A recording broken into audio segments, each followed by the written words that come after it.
Welcome to the official podcast. We are presented by WynnBET. Betting is a team sport. Bet together at WynnBET. Eric Allen in the studio, joined by a familiar face. That is Leger Douzable, my partner in crime throughout the regular season. It's been too long. How are you, Deuce? It's been forever, E. I thought you forgot about me, man. I hadn't heard from you. You know what I'm saying? The off season's here. You don't know me anymore. It's crazy. It's all love, Deuce. I know it. I'm just messing with you, man. It's good to see you again, man. It's been a while. What, Combine was the last time we saw each other, I believe? Yeah, like two ships passing in the night. Speaking of the Combine, man, you work as hard as anybody in terms of your analysis. Some former players just rely on their past experiences, but you're always in the film room. What's it been like for you professionally as far as getting ready for this draft? I was just talking about this to somebody the other day, EA, and I just don't remember the draft taking this long. Now, is it because I've been more invested in it this year, right? Because I was at the Senior Bowl, I was at the Combine, and this is the first time in my career where I went to both of those events, right? So it seemed like it's just been ages since the Combine. It seems like it's been ages since the Senior Bowl, and I think that is kind of, I want to say it's worn on me, but it's just like I can't remember even when I was playing that the drop off from like the Combine to draft day was this long. So it's been a long process, but we're here, EA. I can't complain. We are finally here. The Jets 2 pivotal picks in the top 10 and 4 in the top 40. So it's a good day to be a Jet, man. Hey, no doubt about it. Great transition, man. A pro's pro. What's the best case scenario for the Jets at the top of the draft, the way you're viewing it right now? Because I don't remember a top 3 with as much uncertainty as we're facing now in recent time. Yeah, and you said it perfectly right there, EA. I think the Jets are in a tricky spot because if you're a top 2 team picking, you kind of get what you want, kind of get what you had your eyes set out on. If you're picking 7 through 10, the board has been laid, the foundation's been laid for you, so you know where you're going from there. But when you're picking that 4 to 6 range, it's an iffy place to be in, EA. I'm not even going to lie, because the draft board, as you said, right, this is the first time in recent years that the draft board, we don't know how it's going to fall at 1, 2, or 3. I think a month or two ago, everybody was certain that Aiden Hutchinson would be the number 1 overall pick. But it seems like Trayvon Walker has picked up some steam. And so, I mean, even during the Combine, people assumed that Ike Ekwonu was going to be the number 1 pick. And then there was Evan Neal was going to be the number 1 pick. So I can't remember a draft, to your point, where there was this much uncertainty. So if you're the Jets, like, you know, you're sitting back and waiting like, well, we have our draft board, right? And every team has a draft board. If Ike Ekwonu is your number 1 guy, and maybe it's followed by Aiden Hutchinson, and maybe it's Kayvon Thibodeau or Jermaine Johnson or Sauce Gardner, it's just a weird spot to be in, because I would just break it down like this. This draft has no surefire superstars, but there's really good quality depth. There's going to be some real good quality starters in this draft, but the only thing is, when you're picking in the top 5, you want game changers, right? You want guys that are, you know, foundational pieces that you can build around, and this draft just doesn't have that. So if you're the Jets and you're sitting at the draft board in the top 4, it just depends on how the first 3 picks fall, and that's why I say it's a really tricky spot to be in. But if you're Joe D, how are you hoping that board falls, getting back to the best case scenario? Because you mentioned Walker and Hutchinson before. It seems likely that they will be 2 of the top 3 picks, but we don't know at this point, of course. Well, what are you hoping for if you're Joe D? Well, honestly, you're hoping that Aiden Hutchinson falls to 4, because you could take him in a heartbeat. He's the most pro-ready defensive end in this draft, and I think Jermaine Johnson is right behind him. And I think Jermaine has a little bit higher upside because he just learned how to pass rush this last year. With Aiden Hutchinson, it's kind of like a finished product. You know what you're going to get. He's going to come in, probably be an 8 to 10 sack guy, and people kind of snub their nose at that. But I'm like, there's not a lot of players in the NFL constantly doing that year in and year out, and I believe Aiden Hutchinson will do that. But, I mean, the chances of him falling to 4 are I would say, literally slim to none, right? Okay. But you like Johnson, right? I love Johnson, right? You've been very vocal about that. Yeah. So, I mean, and it seems like he's picking up steam now, which is crazy, EA, right? I've been talking about this guy since before the Senior Bowl. And, you know, during the Senior Bowl, I said he wouldn't get out of pick 20. Like, I didn't think he'd make it to pick 20. Now, I don't know if he makes it to pick 10, honestly, just because he's aced every part of the draft process, just from transferring. I mean, just his background story, right? And you talk about the adversity he's went through, going to junior college, then going to Georgia, then playing at Georgia, where we saw how deep the Georgia defense was. He decided to bet on himself, leave, go to a team for 1 year in Florida State.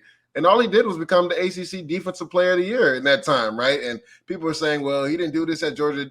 Well, if you look at all the players at Georgia and the defensive linemen more specifically, they all didn't have gaudy numbers because they rotate so often, because that defense, and more specifically that defensive line, is so deep that guys usually only stay on the field for 4 to 5 plays. So I think Jermaine Johnson showed that he could leave a team where he was playing about 30% of the snaps, go to another team and uptick to 60+% of the snaps. So now you're not worried about durability, and you see the effort that he plays with. Effort's never going to be an issue with this guy. Again, he's just coming into his own as a pass rusher, put on a pass rush display at the Senior Bowl. I think he just fits the mantra of all gas, no breaks. I think it's a guy that Joe D and Robert Saleh really would like to have, but I think they would like to have him more at 10 than at 4. I just don't think he lasts till pick number 10. Yeah, and that's what you're talking about with that tricky situation. Now, I wanted to ask you, the way you view it, though, if you stay at 4, is it offensive lineman or edge rusher? Because I wanted to get your thoughts on Sauce Gardner, who most people have atop their cornerback boards. Stingley's a very good player. He's just been a little bit banged up, and we'll have to see what happens. A lot of people think that guy could be a star, though. Yeah. But with that being said, do you see it as old lineman or edge at 4? Yeah, so I'll break it down like this, and then going into your DB conversation, you can re-tee me up and we'll talk about that. To me, I think with Joe D and just knowing how he's wired and how he's done past drafts, it's going to be best player available. Now, if Ike Ekwonu's there, I think Joe D doesn't care what everybody's saying in that war room. He's going to turn that card in for Ike Ekwonu, because if he has him as his number 1 overall player, granted, there's uncertainty what would happen technically with George Fant or Mekhi Becton. George Fant's going into the last year of his deal. Mekhi Becton's had the injuries. I just think it's hard-pressed for a GM to give up on his number 1 pick from 2 years ago, a top 10 pick at that. But if Ike Ekwonu's there, and the way that Joe D preaches always building in the trenches, right? Especially offensive line and defensive line. I'm talking about getting great value. If he's your number 1 overall player, you get him at 4, that's immense value. And you just have to figure out what to do with your offensive line later, right? You have a trade chip now, and either Mekhi Becton or George Fant going into their last year of their deal, because Ike Ekwonu, if you take him at the number 4 spot, he's going to start from day 1, and more specifically probably at right tackle. He's a guy that can play right guard, right tackle, left tackle, played all of it at NC State. So I think if he's there, that they're going to run to the podium and take him. The only time they wouldn't run to the podium is if Aiden Hutchinson was able to fall to 4, and I just don't foresee that happening. And so there's the dues lean here a couple minutes into the podcast. Ike Ekwonu out of NC State. Wouldn't that be something? Now, if you go Ekwonu at 4, and well, let's retreat a little bit and talk about the cornerback. Yeah. Sauce Gardner, 9 career interceptions, never gave up a touchdown during college. He plays with Splice on the outside. He can win on 3rd down, loves playing man press coverage. We mentioned Stingley before, banged up at LSU after a ultra productive freshman year where you could have predicted that this guy was going to be a 1st-round pick a couple games into his college career. Maybe 1 overall. Yeah. So with that being said, Sauce Gardner, while you like him as a player, 4 might be too high for you. Yeah, I think any corner or safety or any secondary member, I just don't see the Jets. Just knowing the brash, knowing Coach Saleh and his philosophy on defense, I don't foresee them taking a corner in the top 10 or in the 1st round, honestly, period. If you just look at the history of this defense, going back to Gus Bradley, going back to Coach Quinn, when he left and went to Atlanta, they don't take corners specifically high in this draft. If you look at it in San Francisco, when Robert Saleh was there, they were able to get a guy like Richard Sherman towards the back end of his career, right? They were able to take a filler on a guy like Jason Verrett. They got Kawan Williams, who was an undrafted free agent, but they got him from the Browns, right? Emmanuel Mosley, undrafted free agent. That's how he's just built this team. It's always been built from the front back, right? Because this defense is predicated off the defensive line creating havoc.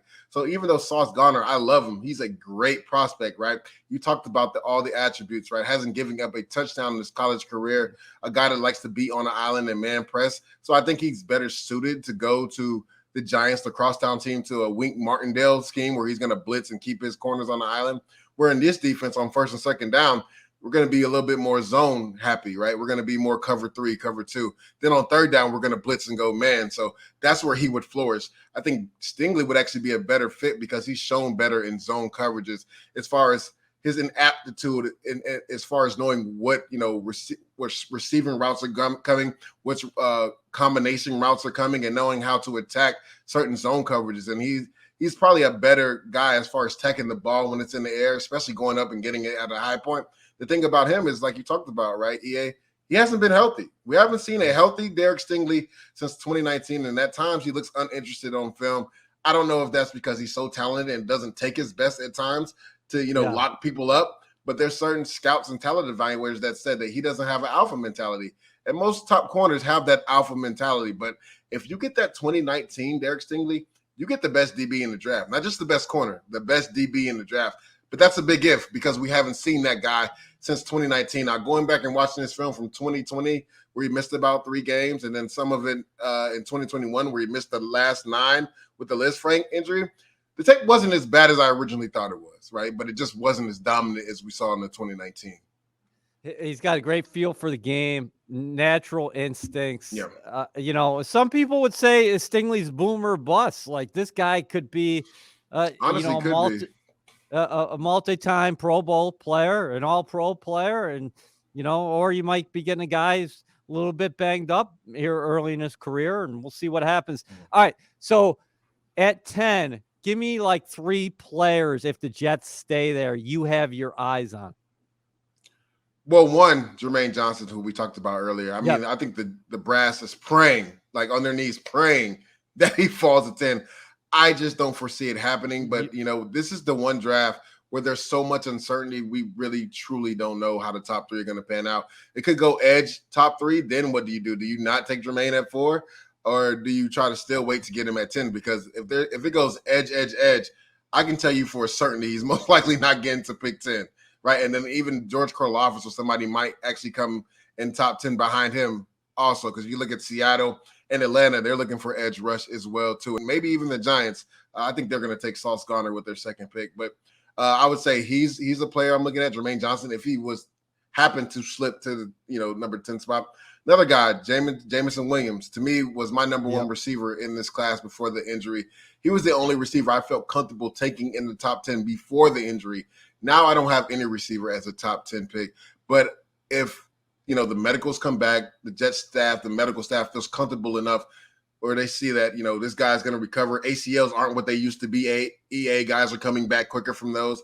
If they feel comfortable enough where this guy is maybe ready to go in October, then I think he adds an element to this team that they need on offense. If you look at what the Jets tried to do in the offseason and trading for Tyreek Hill, Jameson Williams is in that same build, right? He puts the fear of God in men at the safety position, right? And that helps with the run game because you have to keep the safeties back. So now you have a lighter box, and anybody that knows this Mike LaFleur offense, he truly wants to run the football and then set everything up off of that.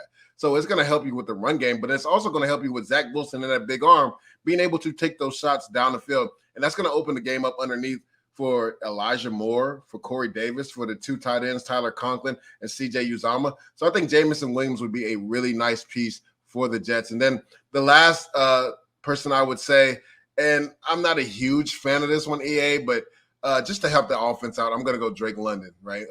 Also a guy that's not currently on the roster right now, a bigger frame guy, contested 50-50 jump ball guy, really good intermediate route runner. Sometimes does a really good job because he has the basketball background as far as being a power forward on little comeback routes of shielding that body and making it big so the DB can't play through him and being able to catch the ball. So that's another element that the Jets don't have, a bigger receiver that can go up and get the ball. So those would be the 3 guys I would say at the number 10 spot. They're kind of in play.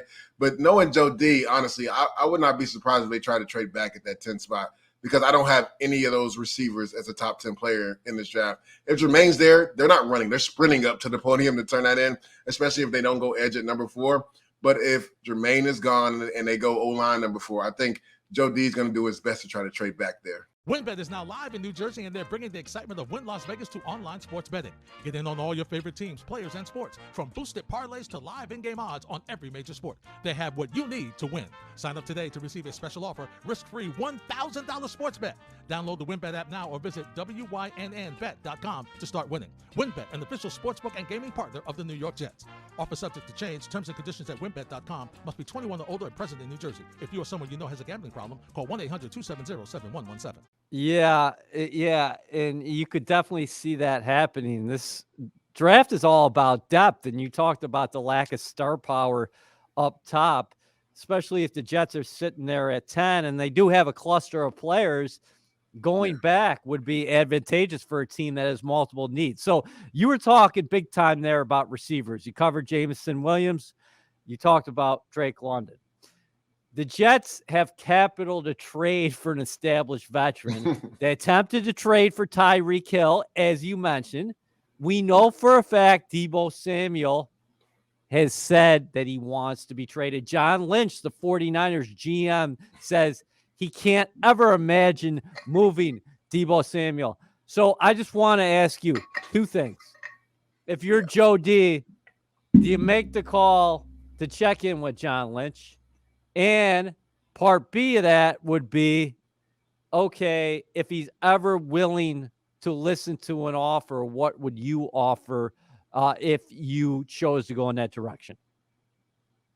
Yeah, EA, I love it when GMs or personnel come out and say, I couldn't imagine ever, trading this player away until they hear an offer they love, right? Essentially, especially if a player is disgruntled and has really put his foot in the ground and said, I'm not playing for you guys anymore. So make this trade happen. That way we can, leave amicably. You can get some draft capital and I can go where I want to go and get paid. And we've seen that, over the years.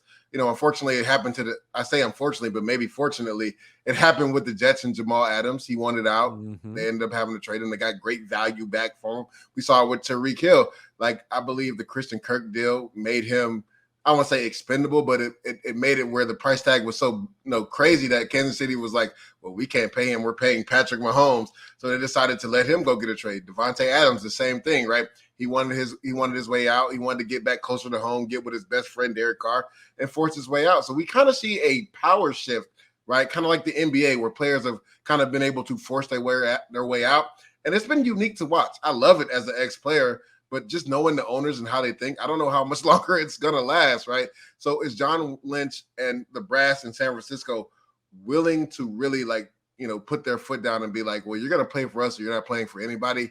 With a young quarterback going into year 2 that you traded so much draft capital away for. Yes, he's already come out and say Jimmy Garoppolo, there's a potential we keep him. I think that's because if you do lose a Deebo Samuel, you need a veteran quarterback. You can't just throw Trey Lance out there into that fire with no surefire, star power on the outside to get him, for him to get the ball to make plays. So I just think that people will say, the 49ers have the ball in their court. I just think they're up against the time, honestly, because if Deebo is dead set on not being there, we've seen it time and time again. Stars in this league will force their way out. Now, I almost certainly believe that Joe D is already checked in with the San Francisco 49ers. The Jets are one of the few teams that have the draft capital and the cap space to take him. To answer your second part, EA, what would I be willing to give up to get Deebo? I've heard some obnoxious things out there on Twitter land. Yeah, man, you got an interesting take. Because I really want you to get into it because you got to break down something that you hit on before. I'm interrupting you a little bit, but I really like the way you've looked at this because you talk about the offense that is predicated on the run game and then get into specifics about the money, which you'll get into. Yeah. So, talking about what the Jets were willing to give up to get Tyreek Hill, right? I believe it was the 2 second-round picks, which is 35-38, the 69 pick, but I think they were receiving a 4th-round pick back, right? So essentially, it's almost kind of like a wash. It's like 2 second-round picks, essentially, because you're getting Tyreek Hill and you're getting a 4th-round pick back. Tyreek Hill's an all-pro, right? He's been doing it since 2016. I believe he's 29 years old. But again, still puts the fear of God in defensive coordinators and safeties. So Deebo Samuel, right? If you look at his career, had a pretty good rookie season, banged up his second year, didn't play a lot. and had an elite year last year. So I'm sorry, I'm not paying what I was paying for Tyreek Hill for Deebo Samuel. One, he is 26 years old, and that's still young. But the way he plays the game and the injury history he's had, going back even to college, that would make me fearful of paying a guy 25 to 28 mil, which essentially he's kind of asking for, because there was rumors he wanted to be the highest non-paid quarterback, highest paid non-quarterback in the NFL. So you're looking at somewhere upwards to $25 to $28 million a year. And so I'm trading away the number 10 pick, which I know, Joe D, that's not even on the table. That's ridiculous to even think about. But not only trading that away, but also having to pay a guy 25 to 28 million that has an injury history. Now, granted, I love Deebo. I love the mentality he brings. He literally was carrying that San Francisco offense last year throughout the playoffs, because that defense was stifling other teams, but they really weren't doing too much on offense until Deebo Samuel got the ball in his hand. But I just don't feel comfortable giving up draft capital of a top 10 pick for a player that's not as good as a Tyreek Hill, who's probably a number 3 or 4 receiver in the NFL. Deebo Samuel is a really good piece on offense. They call him wide back, plays receiver and running back as well. Well, he became their primary running back last year, but we don't know. He isn't publicly talked about. Go ahead. Yeah.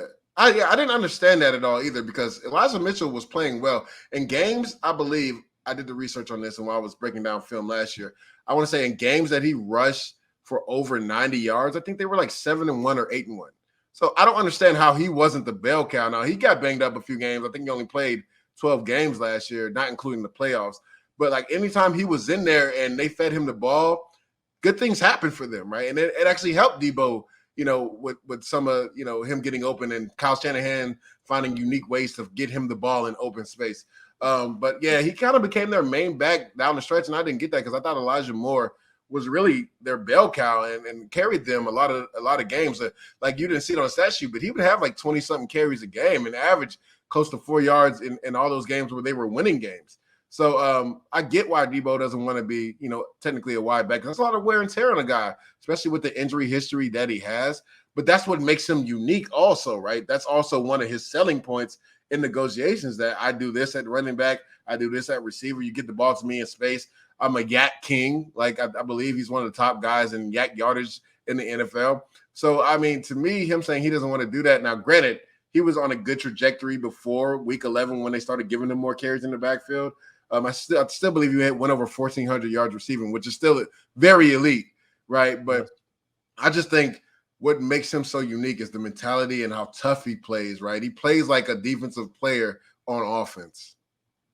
Yeah, that guy is. So to answer your question, EA, what I would feel comfortable with, I couldn't give him 2 twos because essentially that's what Tyreek was going for. I would say a second and a third. I would feel comfortable giving up to get Deebo, because again, you're not just giving up the draft capital. You have to pay a guy, top 2 or 3 receiver money right now when you trade for him. So. You're not just giving up the draft capital. You got to give up the cap space as well. That's the thing. It's not apples to apples, because when you do bring a guy in, potentially we're guessing here, we're hypothesizing that, hey, this guy wants more money. All right. So a lot of times when people are unhappy in a certain place, it's more than just the way they're using me. It might come down to financial details. Yeah, it's the money, 100%. So, Deuce, straight up, do you think Samuel is moved draft weekend, or you think they sit tight and try to work something out? I'm not even talking about the Jets. I'm talking about the whole league. Anybody, yeah. I think if it doesn't happen this weekend, it's going to be tough for San Fran to do it, right? Because now everybody's called your bluff. And now, like you said, you wanted, this pick or that pick for Deebo Samuel. Now you're talking about 2023 picks, right? So are teams willing to give up a top tier 2023 pick in the future for Deebo Samuel? Maybe, maybe not. But once your bluff has been called and you haven't been able to trade him, then his market value is not as great, okay? Because teams have filled those needs via the draft. Now, again, there's no surefire superstars in this draft. But if we look at it as a whole, right, all the players that are, I don't want to say disgruntled because I was a player, all the players that aren't happy with their current contract situation is a better political way to say it. Most of those guys were drafted in the second or third round. They weren't first-round picks. Deebo Samuel, DK Metcalf, A.J. Brown, Terry McLaurin, which is a third-round pick. So there's great value in getting a guy in the second or third round, especially in this receiver class. This is a deep receiver class. Again, there's not going to be no surefire X receivers, which is the number one receiver coming out day one. There's no Jamar Chases, right? There's no Julios. There's no AJ Greens. But there's going to be some good number two receivers that have potential to maybe elevate themselves into a number one. So if a team decides to take a guy in the second round, maybe he could be the next Deebo. Maybe he could be the next DK. Maybe he could be the next, Terry McLaurin. So I think teams are looking at it that way. So I think San Francisco, John Lynch can say, and I love John Lynch. I spent my last year in San Francisco. I love him and Kyle. He can say all he wants about he don't foresee them trading. If Deebo doesn't want to be there and he's ready to really sit down and hold out, then you're up against the 8-ball because, again, you got a young quarterback that you traded away a lot of draft capital for, and you got to get him some help weapons. So if Deebo holds out, and Trey Lance doesn't have him on the outside, you better damn sure have somebody that can fill that void, or ain't nobody going to be in San Francisco in a couple of years. Yeah, you can understand both sides of the coin and both sides of the ledger. If you're a receiver or you are any player who's outperformed where you were drafted and you're a couple years into the league, you're looking at the money being thrown around and say, hey, where's mine? But you also get it from a 100%. team's perspective by saying, hey, you're under contract. You're under contract for us for a couple more years. We don't have incentive to do this. So it's just an interesting dynamic that not just the 49ers have to work through, a lot of teams. And you mentioned those various receivers. That's why a lot of these receivers remain in our headlines every day, because we're wondering what's the next move. Are they going to sign a contract? Potentially, will guys still be on the move here up until the draft? WynnBET is now live in New Jersey, and they're bringing the excitement of Wynn Las Vegas to online sports betting.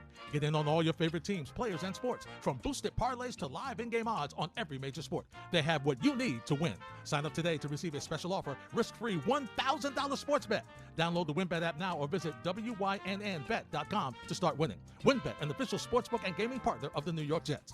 Offer subject to change. Terms and conditions at wynnbet.com. Must be 21 or older and present in New Jersey. If you or someone you know has a gambling problem, call 1-800-270-7117. Okay, before we get to some exciting news about you, real quick, how would you rate the Jets' needs in order as you head to the draft, their needs?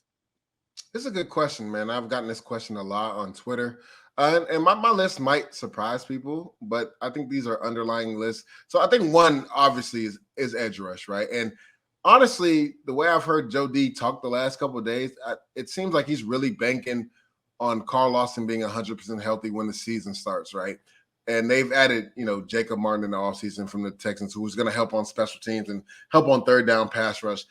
John Franklin Myers will be able to kick inside more on third downs as a pass rush specialist. Everybody's saying that he can move inside right away on first and second down. You guys are tripping. They paid him money to play on the outside. The run defense was terrible last year, but if John Franklin Myers was playing inside, it would have been even worse. So John Franklin Myers stifles tight ends in the run game. We saw that versus Tennessee Titans. We saw it versus the Houston Texans. Like, he's their big end in this position, in this defensive scheme. I played that position. You got to have a bigger end to really set that edge in this defense, right? So John Franklin Myers is going to be on the outside. I think it's a situation where Robert Saleh would like to have what he had in San Francisco. They paid D4 the year before Bosa. Same situation, Carl Lawson. They both end up getting hurt. Then they draft a guy like a Jermaine Johnson or Nick Bosa like they did in San Francisco. They were able to bring D4 along slowly. He didn't have to take all the reps right away. He was able to be a third down specialist and then sublet Eric Armstead and also Nick Bosa on some reps on first and second down. I think that's a situation that Robert Saleh would love to have if he's able to get a guy like Jermaine Johnson, or even an end later on if Carl Lawson is 100% healthy, he stays in on first and second down. Being able to sublet him with an Arnold Ebiketie or Boye Mafe maybe in the second round. So I think defensive end is the first one. Second one is safety. Now, I know the Jets have signed a ton of safeties this offseason. I mean, talking about Will Parks coming back and signing him, LaMarcus Joyner signing back. Right. I think Elijah Riley got tendered, exclusive rights tendered, came back. Also, Jason Pinnock is going to be there. Ashton Davis is going to be there. Marcel Harris from 49ers has experience at safety and linebacker, but I think he'll be more of a linebacker in the Jets scheme. I just think they need to pair somebody with Jordan Whitehead, right? A guy like Lewis Cine, to me, if he falls to the second round, it's a match made in heaven. Guy has great range, literally plays at the speed that he ran at the combine at the sub 4.4 and hits people at that speed. Like when he hits people, they go back at sub 4.4 speed, EA. And as a guy that has good range now, the secondary coach is going to have to table in some of his aggression, right? Because there's a lot of interceptions he left on the field because he was going for the big hit. But to me, he has the biggest upside at the safety position in this draft. I think he could end up being the best safety in this draft when it's all said and done. Wow. Yeah, you like the second. You like the value of the second tier safeties in this draft, don't 100%. you? Because it goes beyond Cine. Yep. Yeah, it goes beyond Cine. And to me, I think the second tier value, and they say second tier, but honestly, I put Lewis Cine kind of right there with Kyle Hamilton, right? I don't think he's that far of a drop off from Kyle Hamilton. He's definitely more athletic than him. Guys like Jalen Petrie, a guy like Jaquan Bursker, a guy like Dax Hill. These guys have great value in the second round. Like Dax Hill is more of a nickel guy. He can play in the slot, but the Jets kind of already have too many nickels. If you ask me, DJ Reed has nickel experience, but will be on the outside. Michael Carter, Javelin Guidry have nickel experience. Brandon Eckel has nickel experience. So I think the Jets are set at the nickel spot. So Dax Hill, even though he can play deep middle safety, he made his way in Michigan by playing in the slot and taking away the slot receiver. So I think he's more of a slot guy. Same thing with Jalen Petrie. I think Jaquan Bursker, to me, is a really good all-around good safety, a guy that can play in the box. The guy can play in the middle deep half of the field. He's just an all-around good player. Just turn on that Wisconsin tape from last year, and he was the best player on that field. So, I mean, like I said, there's great value in that second tier at the safety position with guys like Jalen Petrie, Jaquan Bursker, Lewis Cine, who may not even make it out of the first round. I've been told some teams really like him. Dax Hill. There's great value in that second tier right there. Yeah, so you're ranking edge first and then safety, even though the Jets have strength in numbers right now. You'd like to see somebody else. And for the green and white, the value might match perfectly for them at the top of the second round. Yeah, 100%. And then I would have to go receiver, right? And I only say that because I think they'll take a look at safety in the second round. I think they'll take a look at receiver in the second round, depending how the draft board falls out. And I think there's great value, like we talked about earlier, EA.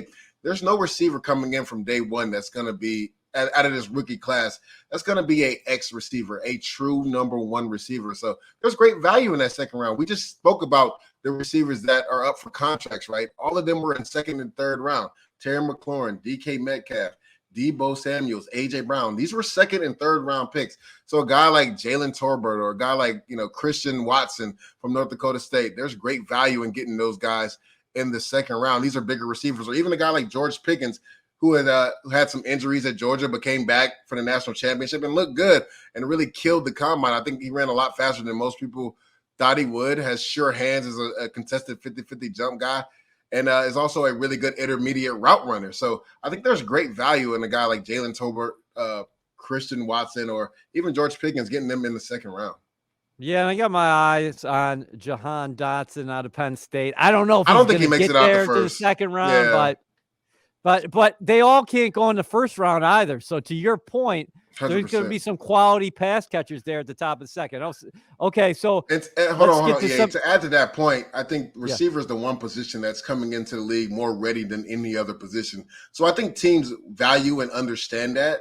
And again, we just talked about the second and third round receivers up for contracts next year that are holding out right now. So I think if you look at that as a whole, like we can get a guy in the second round, he could be our number 2 receiver and maybe elevate himself up to a number 1 after year 2 or year 3. Okay, I love it. It was great catching up with you. What's going on with you professionally, man? It seems like every time we pop up, Deuce has got something else working. Let's start with I Am Athlete Tonight. Yeah, EA just announced it. I think it was yesterday. Yeah. Monday that I will be the new host of I Am Athlete Tonight on Mad Dog Radio, Sirius XM channel 82. So 7 to 9 p.m. every day we will have a show. Some of my co-hosts will be Shady McCoy, Pac-Man Jones, Brandon Marshall, Antoine Walker, Brandon Flowers. So we're going to have a good time. It's going to be a real locker room feel, right? It's going to be different from most sports shows. We'll talk sports topics, but we're going to take you inside the locker room, onto the field, inside the basketball arena, into the baseball field, and really give you that interior in-room locker feel. things that you may not know or how we feel from past experience. Because everybody that's coming on the show as a host or a co-host has played at least 10 years in their respective fields. So it's going to be a good time. Again, 7 to 9 p.m., Sirius XM, Mad Dog Radio, I Am Athlete Tonight. Make sure you guys tune in. And that's every day, Monday through Friday? Monday through Friday, every day, 7 to 9 p.m. Eastern. Dude, that is big. We're excited about that. So I'll have Sirius all primed and ready to go on 82 in the car when we're taking our family drives there in the early evening. Finally, what do you got going for the draft? Yeah, so for the draft, I'll be doing the draft show for SNY. So I'll be there Thursday as we kick off, the draft, 7 to 8 p.m. pre-show for the draft. And then we're doing a post-show, 12 to 12:30.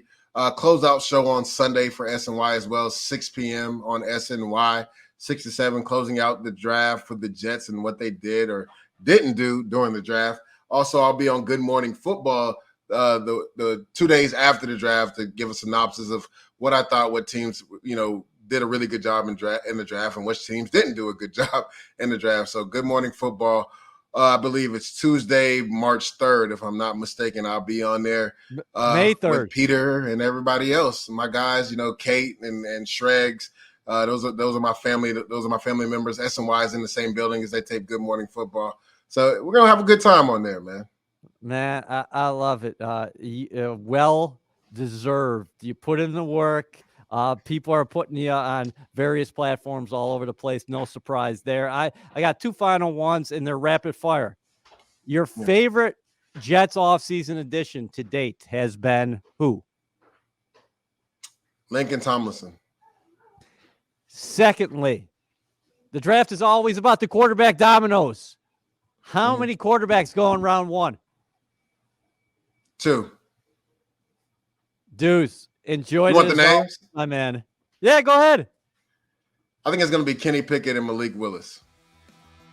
Okay, good stuff. And it's going to be interesting to see if one of those come at number 10, because maybe a team's looking for a quarterback and they're calling the Jets. Who knows? We'll have to see. Yeah, keep an eye on Pittsburgh Steelers. All right, buddy. Great seeing you. All right. Appreciate you, EA.